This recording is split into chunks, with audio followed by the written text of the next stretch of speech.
அனைவருக்கும் இனிய வணக்கம். நாம் இந்த வீடியோவில் ஒரு குட்டி ஸ்டோரி ஒன்று பார்க்க போகிறோம். அந்த ஸ்டோரி எப்படி உங்கள் வாழ்க்கையில் அனுபவத்தை கொடுத்துச்சு அப்படின்றத பற்றி நீங்கள் கமெண்ட்ஸில் பகிரலாம். நாம் இப்போ ஸ்டோரிக்கு போகலாம். தேவை என்ற ஒன்று மட்டும் இல்லை என்றால் இந்த உலகில் ஒருவரை ஒருவர் பேசிக்க கூட யோசிப்பார்கள். இந்த வரி ரொம்ப ரொம்ப ரொம்ப முக்கியமான வரி. உங்கள் வாழ்க்கையில் நிறைய பேர் அனுபவிச்சிருப்பீங்க. அதை பற்றி தான் நம்ம இங்கே பார்க்க போகிறோம். ஒரு காலத்தில் ஒரு நபர், அவர் பேர் என்னன்னு பார்த்தீங்கன்னா அரவிந்த் அப்படின்னு வச்சுக்கலாம். அவர் என்ன பண்ணிட்டாருன்னா ரொம்ப பிஸி பர்சன், ஓகேங்களா. நண்பர்கள், உறவினர்கள், சொந்தம் பந்தம் அப்படின்ட்டு சுற்றி எந்த டைமும் அவருக்கு ஒரு ரவுண்டில் இருந்துகிட்டே இருப்பாங்க. வாழ்க்கை முழுவதும் எப்படி இருக்குன்னா ஒரு மக்கள் மையமாகவே இருக்குது.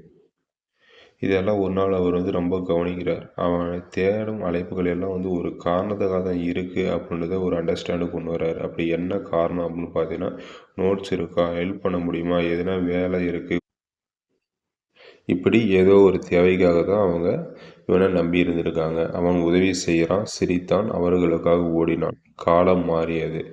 ஒரு நேரத்தில் அவனுக்கு உதவி தேவைப்பட்டது. அவன் அழைத்தான். ஆனால் அந்த அழைப்புகள் எல்லாமே பிஸி என்ற பதிலாகவே மாறின.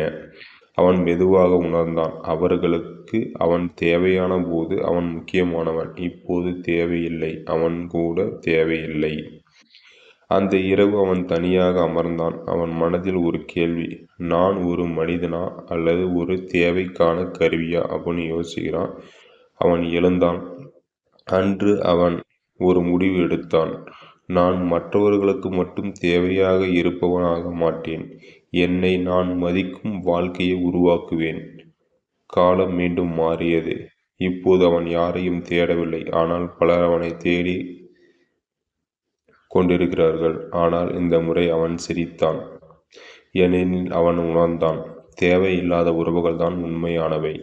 தேவையால் வரும் உறவுகள் ஒரு நாள் மறையும். இந்த கதையோட பவர்ஃபுல் லைன் என்னன்னு பார்த்தீங்கன்னா, தேவை இல்லாமல் உன்னுடன் இருப்பவர்கள் அவர்களே உன் வாழ்க்கையின் உண்மையான மனிதர்கள்.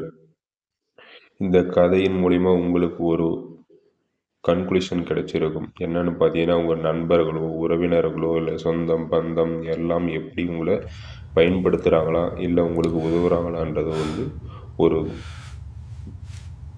முடிவுக்கு வர ஒரு காரணமாக இருக்கும் என்று நான் நம்புகிறேன்.